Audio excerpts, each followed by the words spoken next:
இது என்னுடைய நாடு, இது என்னுடைய மண்ணு. இங்கே நீ கம்பெனி அமைச்சிருக்குது என்னுடைய நிலம். ஆக இந்த மண்ணின் பூரிகுடி மக்களுக்கு வேலை கொடுறான்னு கேட்கணும். நீ கொண்டு வந்து என்னுடைய தாய்மொழி, என் உயிரிலும் மேலான என் தாய்மொழி சிதையுது, என் பண்பாடு சிதையுது, என் நாகரிகம் சிதையுது. எங்க பார்த்தாலும் கொலை, எங்க பார்த்தாலும் கொள்ளை, எங்க பார்த்தாலும் வழிபறி, எங்க பார்த்தாலும் விபத்து. இன்னைக்கு 2 இளைஞர்கள் இந்த டாடா நிறுவனத்துடைய பேருந்து மோதி எப்ப பார்த்தாலும் விபத்து.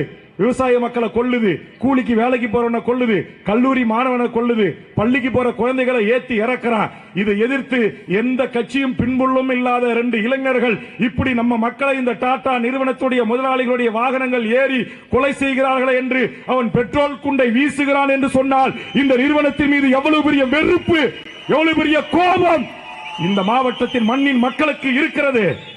நான் வெடிகுண்டு வீசுறத நான் சொல்லல, அதை நான் வரவேற்று பேசல. ஆனால் இந்த கோபம் நாளைக்கு வேறு விதமாக மாறக்கூடாது என்று சொன்னால் டாடா நிர்வாகமே எங்களுடைய இந்த 12 கோரிக்கைகளையும் நிறைவேற்றி பேச்சுவார்த்தை நடத்தி என் மக்களுக்கான வேலை வாய்ப்பை வழங்கி, அதுவும் நிரந்தர வேலை.